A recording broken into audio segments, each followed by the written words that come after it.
Hello, this is my retell for Steven Pinker's The Stuff of Thought.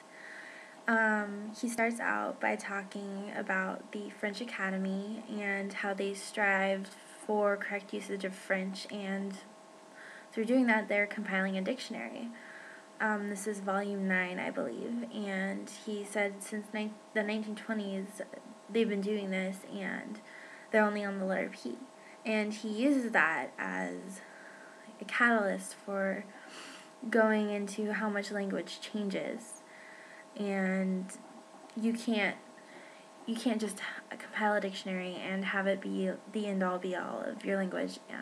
It's kind of useless because language is always changing. Because of slang, people introduce new words or how to say words or different meanings and jargon, like legal jargon, and also the formation of new languages can cause some new words to be introduced in any language. And he goes on to say that language is the window into the human thought process and to nature, and it's very important. It's always changing, it never stays the same. And then he goes into the fact that verbs are very important to our language. It's kind of like the framework. This is because verbs structure how the sentence is going to be said using direct and indirect objects. For example, I believe he used that you can drive a car to Chicago, but you can't drive Chicago to the car because of the direct and indirect object, and that's just how they relate. Because in our head, the ideas are of motion and possessions, and certain things can do the motions, certain things are possessions. It's human nature, human idea, human thought that affects verbs, and verbs are the framework. They connect words together.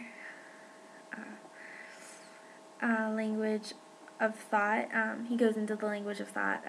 I forgot what he calls it, but he says it governs how we use language, particularly with metaphors, because we can be both literal and figurative when we're talking, and that starts with our thought process. You can take language two ways, literally or figuratively. One of the big metaphors for that is time. I think he used you go from sick to well. That's a thought of time, not like actual physical time, like going from day to night is physical and literal, but going from sick to well is figurative time, so it can be meant either way. It's the context.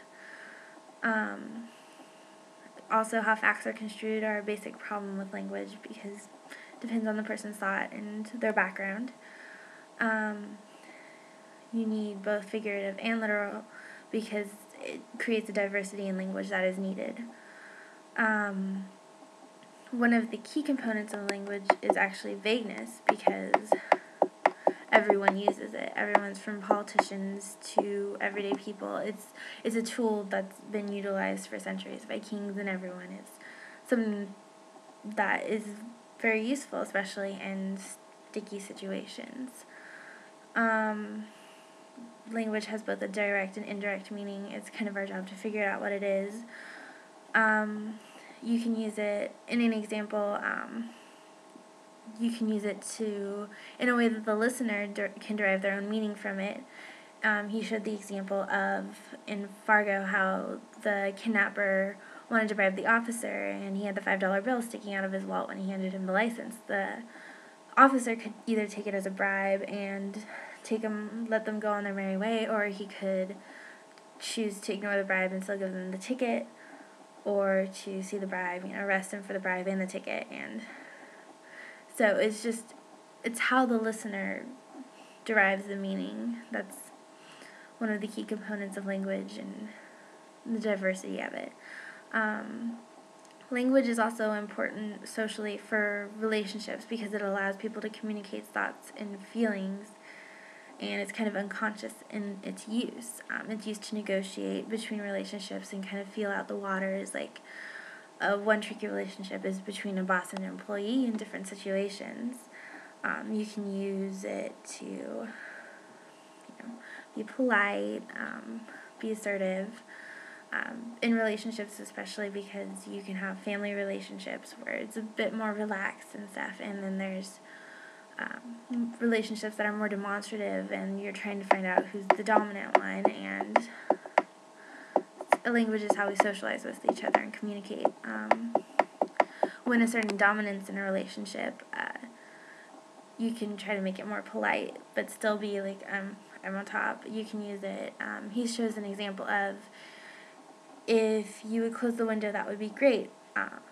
It is very polite, but it also gets the point across that you're the person giving the demands and you need to be met, but you're not being rude about it. So that's one way that you can communicate about it. And basically that was the gist of what he was talking about, is language and its diversity and how we use it to communicate thoughts, and it's kind of the window into our thought process and who we are as people. And language is an essential part of human nature. It describes us and our thought process, and it's what makes us humans. And we need language. It's just that important. Thank you.